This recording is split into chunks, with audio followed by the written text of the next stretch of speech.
Hello guys, ఎలా ఉన్నారు? బాగున్నారా? చాలా రోజులు అయిపోయింది వ్లాగ్ చేసి. ఈ మధ్య కొంచెం బిజీగా అయిపోయి చేయలేకపోయాను. సో ఈ రోజు అయితే నేను మార్నింగ్ ఏమేమి చేస్తానో అవన్నీ ఒక వీడియో రూపంలో చూపిద్దామని చెప్పి అనుకుంటున్నాను. అందుకే వీడియో తీస్తున్నాను. ప్రెసెంట్ నాకైతే చేంజింగ్ డ్యూటీ అయితే వేశారు. వీక్లీ చేంజ్ అవుతా ఉంటది డ్యూటీ అయితే. ప్రెసెంట్ అయితే నాకు 11 గంటలకి డ్యూటీ వేశారు. ఇంకా నేను డ్యూటీకి వెళ్తూ బండికి పెట్రోల్ అయిపోతే బండికి పెట్రోల్ పట్టిస్తున్నాను. ఇక్కడ పెట్రోల్ కాస్ట్ చాలా చీప్. జస్ట్ ఇక్కడ కరెన్సీలో ఒక 50 రూపీస్ ఇచ్చేయమంటే ఫుల్ ట్యాంక్ పట్టేస్తారు. ఇక్కడ 50 రూపియా అంటారు.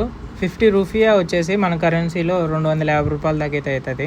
సో ఇంకా బండికి పెట్రోల్ పట్టించేసేసి ఇంకా నాకు ఒక పర్చేసింగ్ డ్యూటీ అయితే ఉంటుంది ఎవ్రీడే.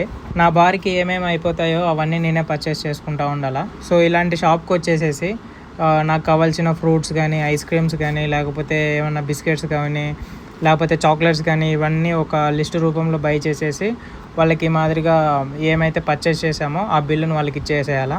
ఇది నా మార్నింగ్ డ్యూటీ అయితే. వీడియో నచ్చితే లైక్ చేయండి.